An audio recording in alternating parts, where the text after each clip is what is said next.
Hi, I'm Jennifer Messenger Heilbronner, and I work with the leadership programs at the Robert Wood Johnson Foundation. This is the second in a two-part video module for the leaders, fellows, and scholars in culture of health leaders, clinical scholars, interdisciplinary research leaders, and health policy research scholars. The first part is about distilling your work into a clear and powerful message. This second part is about doing a strong media interview using that message. As a quick refresher, your best bet to be ready for an interview is to work through and practice your message. You want to be able to give a clear and concise description of your work and to use that framework to support additional details, facts, and stories. This message lets you keep circling back to what matters most and what you hope the reporter will use and include and quote in your interview. It helps you stay focused and draw the conversation back to your main message, even if the reporter goes on a tangent that's less important to the story you want to tell. As a refresher, your message includes why you're doing your work, why your work matters, and why and how people should stay engaged in your work. If you'd like a refresher on how to build that message, please check the first module in this series. So now you've got your message ready and a reporter calls or emails you for an interview. The most important thing to keep in mind throughout this process is that you're in charge. You want to be reliable, honest, and helpful research to the reporter, never a roadblock. And you won't get to review or edit the story or approve your quotes before it runs. But you're ultimately in charge of what you share and how you share it. Start off on the right foot by interviewing the reporter before they interview you. You can ask a few questions the first time they call or email you to request time. You can say, I want to be sure I'm really ready to be as helpful as possible. May I ask you a few questions? First, write down the reporter's name, their outlet, and their contact information.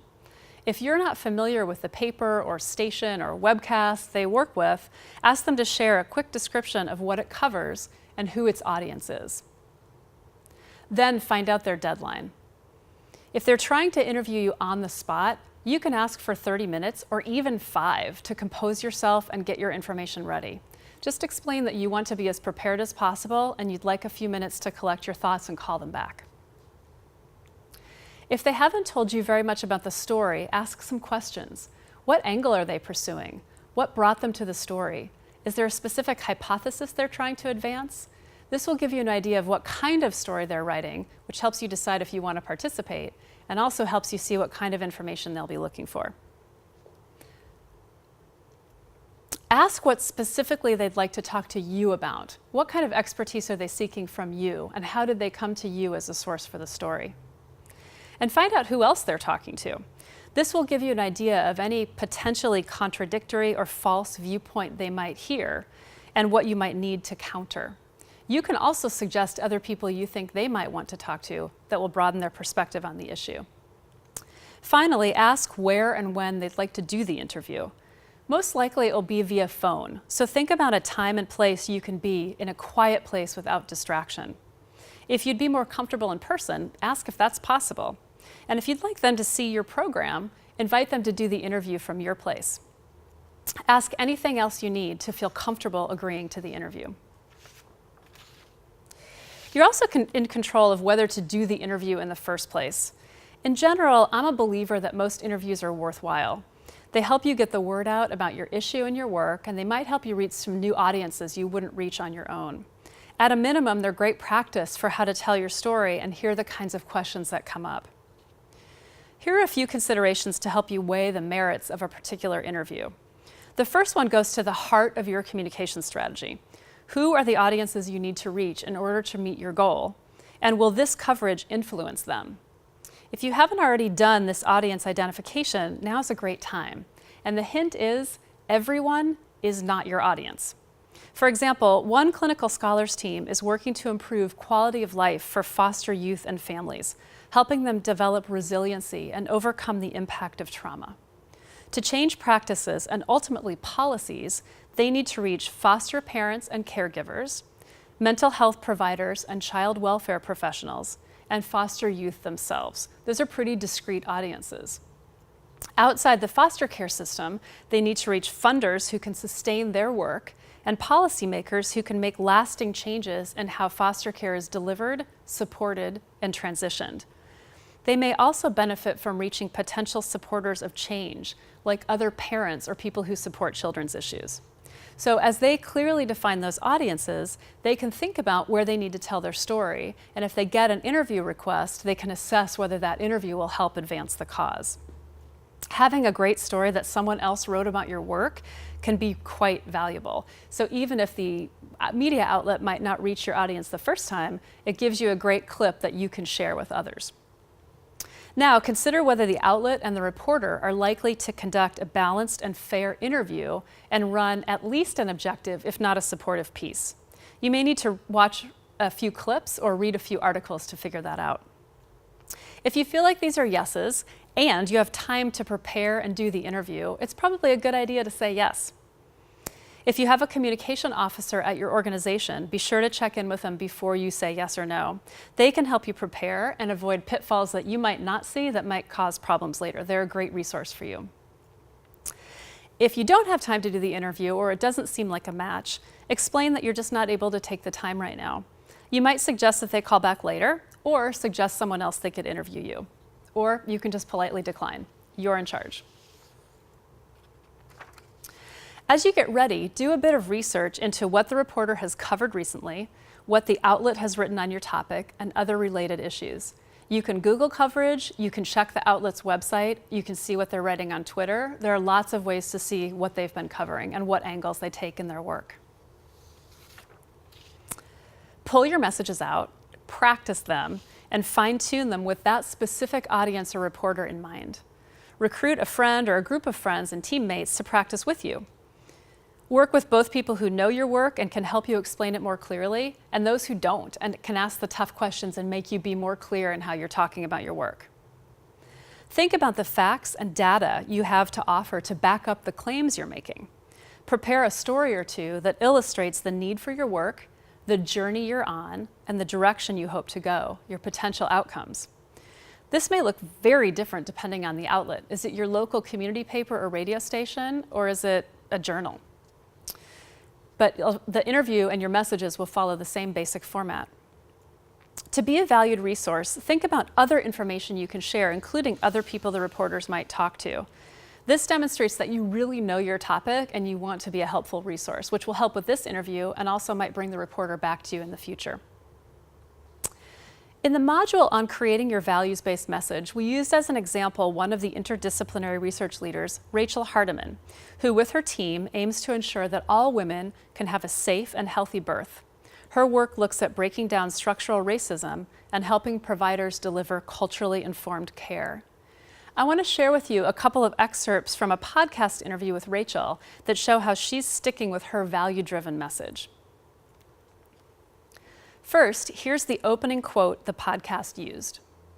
With respect to disparities in birth outcomes, African American and American Indian babies are twice as likely to die in their first year of life. So African American and American Indian communities need to be at the head of the table in talking about what those interventions should look like. You can see why they chose that one. Rachel served them up a very compelling statement that would draw listeners in. Here's an example of a question and answer from that same podcast. So can you talk a little bit about, what's happening in our community and how that is correlated with your work? Infant health and infant mortality in particular is an important marker of health in a community. If we can't ensure the health and well-being of the most vulnerable and the tiniest people in our communities and our populations, we're in big trouble. Rachel is clear and concise and brings it back to her key message. Finally, I wanted to share the way Rachel describes structural racism. You have these two institutional or sort of systems, right? Which is racism and then sort of healthcare. And so I would love to hear you talk about how those meet and give some real, so on that macro level, and then give those sort of micro examples of it. There's two things at play. So the macro level, like structural or institutional racism, which refers really to the policies and the procedures and the systems that have been put in place that systematically are disadvantaging some populations and at the same time advantaging other populations. And when you think about that within the context of the healthcare system, we have to understand the history of how our healthcare systems were built and on the backs of whom they were built on. I always talk to my students about the fact that we need to understand our history. And as painful and as uncomfortable as that is, we need to be able to discuss what racism and the history of slavery and white supremacy has done for us as a nation, and how those narratives are carried out in our everyday lives. Again, clear, concise, not jargony, very understandable. In the rest of this podcast, Rachel goes on to share examples of what her work looks like to make it even more real. I wanted to share this as an example of breaking down a term and a project in a very friendly and understandable way. One thing we sometimes hear when we're working with fellows, leaders, and scholars is that it's hard to talk about your work right now because it's too early. You're in the middle of your research, you may not even have your question fully formed, and you want to be careful about drawing false conclusions or making promises you can't keep. You may not want to reveal that you don't have the answer yet, but you still have an opportunity to talk about your work, draw in audiences, and set the stage for a follow-up when you're ready. In reality, the time when your passion and curiosity really come out is when you're deep in the work, when you're figuring out the problem, developing your research, bringing the players to the table. At this point, it's a quest story. It's a mystery. It's a story of you and your team in the moment. It's a great story. Just be clear about what you know and what you don't, and focus on what you're doing to explore the problem. If you can share any ahas or frustrations along the way to make it real, that's great too. And I know you need to be careful about revealing too much, especially if you ultimately seek to publish your work. But there are ways to parse the story out that still keeps your big reveal solid for the end.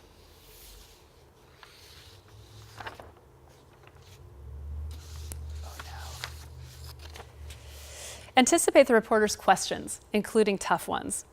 Tough ones sometimes come up around money, controversial ideas, or attempts to get you to validate or criticize someone else's point of view. Practice your answers to questions and weave them into the points you want to make. You can practice in writing, you can practice on your phone, you can say them out loud in front of the mirror, you can record yourself and watch it, you can practice with a colleague or with your team. The important point is to practice, because your answer will get better the more you say it. There are some questions you shouldn't answer. Be sure to consult your institution's policy or talk with your communication officer for guidance. If it makes you more comfortable, set parameters with the reporter up front about what you can and can't discuss. Say only what you know. Don't guess or speculate or infer. And if you don't know the answer, just say so. Don't speak on behalf of someone else, including your institution or funder. If you're asked to comment on another researcher or study, do so only if you know it inside and out, and be sure to explain that you're commenting on your read of the work in comparison to yours, not speaking on behalf of the other research team. Regarding the Robert Wood Johnson Foundation, the policy is that you, as a leader, fellow, or scholar, should not use your leadership program designation to talk about work that's not part of your program. If you have an opportunity to mention the program, however, it's great, and we invite you to do that. It's a terrific way to spread the word to future candidates and entice them to apply for a future cohort of your program. Please also keep in mind that you cannot directly lobby or comment on specific legislation in any way that supports endorsement by Robert Wood Johnson Foundation, and this likely holds true for your institution or organization too. If you have questions about this policy or any of the guidelines I've just outlined, please ask your program contact. The common rule of thumb in all of this: don't say anything you wouldn't want to see in the paper tomorrow. That'll keep you safe. When you talk to the reporter about where to meet for your interview, think about where they might get a true feel for your issue. This is Derek Hyra, one member of an interdisciplinary research leaders team, looking at how communities are organizing for equity in rapidly gentrifying areas in Washington, D.C. Derek took a reporter on a tour of the Shaw neighborhood during his interview. As they walked, Derek was able to point out things that had changed and the impact that has had. Here's the introduction the reporter ran for the story. The first thing Derek Hyra does when we meet at the corner of 7th and O Streets in the heart of Shaw is point to a Capital bike share station across the street. Most people would see a row of bikes waiting to be rented. To Hyra, it's something more sinister, an upscale amenity atop what used to be a gathering spot for older, working-class Black residents. It was a whole group of people congregating, he says. Now no one's there. You can see the drastic change in inequality. That's a sharp, clear quote, amplified by the visual Derek was able to offer with the sweep of his arm as he toured the neighborhood. When you're thinking about going on location, keep in mind privacy and confidentiality considerations, of course, if you're working with people receiving services or otherwise engaged in your work. But think about how to get the reporter to see the world you see, to understand the why behind the work you're doing. If you can't bring them there, be ready with great stories that illustrate the situation and the change you're trying to create. Also think about other people they might interview to help round out the story, whether that's someone receiving services, a partner, a funder, a fellow researcher. Whose voice would add detail, color, or real-world perspective? Whose voice isn't heard on this issue, who you could help amplify? In the interview, be confident. You're the expert. If you're asked something you don't know, it's okay to say, I don't know. You can find out and get back to them. You can refer them somewhere else, but you know this inside and out. Tell your story. Try to give full sentence answers. If you're asked a yes or no question, say yes or no, but seize the opportunity to layer in one of your messages or another story to make the answer more rich. But at the same time, stop talking when you're done. One reporter trick is to ask a question, listen to your answer, and then sit in silence for a little while. Most of us don't like that, so we'll start talking to fill the silence, and that's often when people get into trouble, saying things they hadn't planned to say. So say what you want to say, and sit in silence until the reporter takes you to the next question. If you give a really long answer and you feel like it got a little convoluted or you didn't say exactly what you wanted, it's okay to say, wow, that was really convoluted. Can I try that again? Often you're so much better even the second time you try to explain something, and the reporter will appreciate your attempt to give them a more clear quote. Answer the question, and then look for ways to pivot. So if they've asked you about something that kind of gets to the heart of the matter, but you'd like to bring in one of your other messages, bring that in too. You're in control. And always have a lifeline. This is the answer that you'll give if you're really stuck, if they're putting you in a tight spot, if they're going in a direction you don't want. It could be something like, what I'm really here today to talk about is this. Or, you know, I want to go back to what brought me into this research in the first place, because that's where I think this story is. That lifeline will help you if you start going in a direction you're not comfortable with. Don't repeat negative or false information.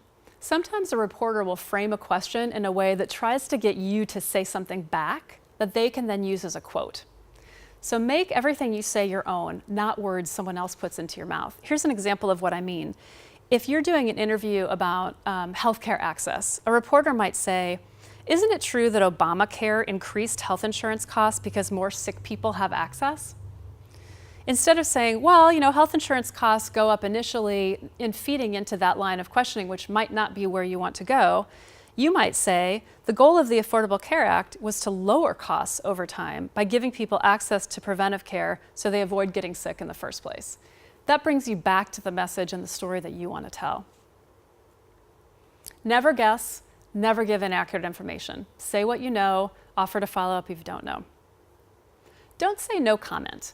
This can tip people off that there's something fishy or something very interesting, and that's exactly where they'll then go digging.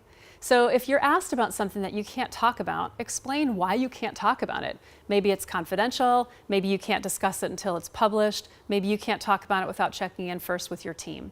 Just explain why, say you can't talk about it, and move the conversation along.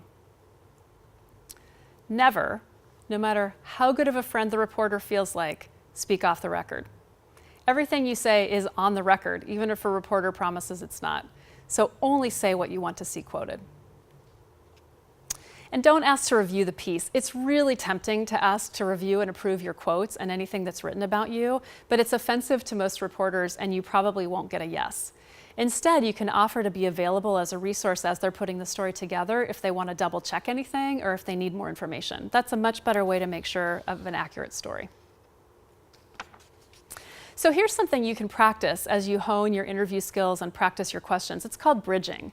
And what it does is move you from a question that may not be where you want to be to more of a conversation that feels like the right place. So if you're asked something that you can't talk about, you might say, I'm not the right person to speak to that, but what I can tell you is, and then go back into your messaging.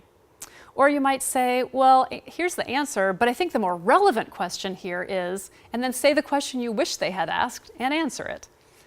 Or you could say, well, we don't have that information available yet, but I can direct you to some other data that shows, and bring your message in. These are all ways to bridge from a question the reporter is asking you in a respectful way to bring you back around to the larger story you're trying to tell.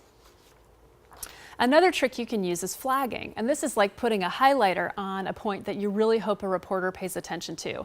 If there's something that you really want them to include or quote you on, say it as many times as you can and underline it. So you can say things like, the 3 things I want your listeners to know most are this, this, and this, and you might say that 3 times during the interview. You could say at the end, thank you so much for your time. You know, if there's one thing you took away from this interview and communicated with your audience, it would be this. Or the most important thing to know in my work is XYZ. Don't take for granted that a reporter is going to hear the most important thing, especially if it's a long interview. Underscore it and say it again and again. You'll increase your chances of being quoted and having that part of the story covered. Let me share a little bit about how to approach different kinds of media formats and different interviews. If you're doing a longer format interview, like for print or an online article or a blog, you'll probably have a longer interview time and the story itself will be longer and more detailed. So because you're talking for a long time over a long conversation, it's really important to flag the important points so they don't get lost. You may think you've had one conversation and they may walk away thinking you've had a completely different conversation. So help them see the angle that you want to forward. And it's a great opportunity also to offer links to other information. So if you've got a blog or a website or program materials or other interviews, you know this is a reporter who's doing a deeper dive into a story and has more time to read background information and talk to more people. So offer that. For broadcast content or on TV or cable or online streaming, it's probably a shorter interview and more of you will be included in terms of quotes rather than someone else describing what you've talked about. So if you're going to be on camera, ask what you should wear. And if you forget to ask, it's generally safe to dress in solid dark colors and not busy patterns that can vibrate on a screen. Gesture naturally, so you don't have to sit super still. You can show your enthusiasm and your passion, but if you're on camera, you don't want to be moving around and wildly gesticulating. Stay calm, but show your enthusiasm. Ask the crew where to look. Sometimes they want you to look right at the camera. Sometimes they want you to look at the reporter next to the camera. Ask all those questions that you need to feel comfortable and clear about what's happening before that camera turns on. And again, offer an on-site interview or tour if that's relevant and would enhance your story. If you're doing a radio or a podcast interview, chances are the interview will be on the phone. So again, you want to be in a quiet place or you'll be in a studio. And remember that no one can see you. So you want to use really vivid language. They can't see your gestures, they can't visit your place, but they can really get drawn deeply into your story. Think about whether there's a soundscape you can offer. So if you're working in a program that works with kids, you know, often on the radio you'll hear children playing or laughing behind the interview. Think about those kind of details that you can offer to the reporter. Really pay attention to your sound. If you're on the phone, use a headset with a microphone. Don't be on speakerphone. Find a quiet place without interruptions. Turn off your phone, all your computer alerts. Make sure nobody comes walking into your door. And be careful about shuffling papers, brushing against the microphone, or making any background noises. The person interviewing you will help with all of this, but if you can be ready, you'll create a more clean interview and you won't have to do a lot of retakes. With a radio or podcast interview, be on the line early, especially if you're in a live situation so that you're really up and ready to go. And don't book a meeting the minute your interview is supposed to end, because if the reporter is really intrigued, they might want to go longer and you want to be able to stay there with them. After the interview's done, ask when the piece will run, but again, don't ask to review it, just be ready to see it. Send an email or a note after you see it to thank the reporter. You can offer, if it hasn't run yet, to be available for questions and any other information they might need. You can connect with the reporter if you haven't already on LinkedIn and Twitter and other social channels so that you're seeing what they run and they're connecting with you as a resource. And follow up as promised if you've committed to sharing any additional information or connecting them with other interview sources. Okay, so now you're in the news, your story runs. Share your appreciation with the reporter. Let them know that you saw the story, let them know what you thought, thank them again for the opportunity, and let them know that you're available for follow-up stories or other issues they want to explore. If you see an error in the story, think about how big the error really is and whether it merits a correction. Usually they don't. Lots of people don't see corrections, and you can create an adversarial relationship with the reporter. But that's not to say you shouldn't check the facts and correct the facts for future reference. Especially if it's an online publication, it's pretty easy for them to make a correction online so that as the story stands in perpetuity, it's correct. So check in with the reporter, explain that something is not quite right, let them know that you wanted them to know in their future reporting that this is actually the right angle, and they may talk to you about a correction. If it's something egregious or harmful, really wrong, definitely ask for a correction, but play with that carefully. And then share that article or that podcast or that interview far and wide.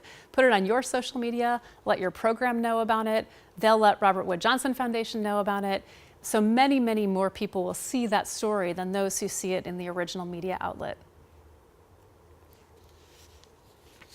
Keep going. Practice and adapt. Every interview is a chance to get better at telling your story and answering the tough questions. Keep talking about your work with as many different people as you can. Pay attention to the questions they ask you.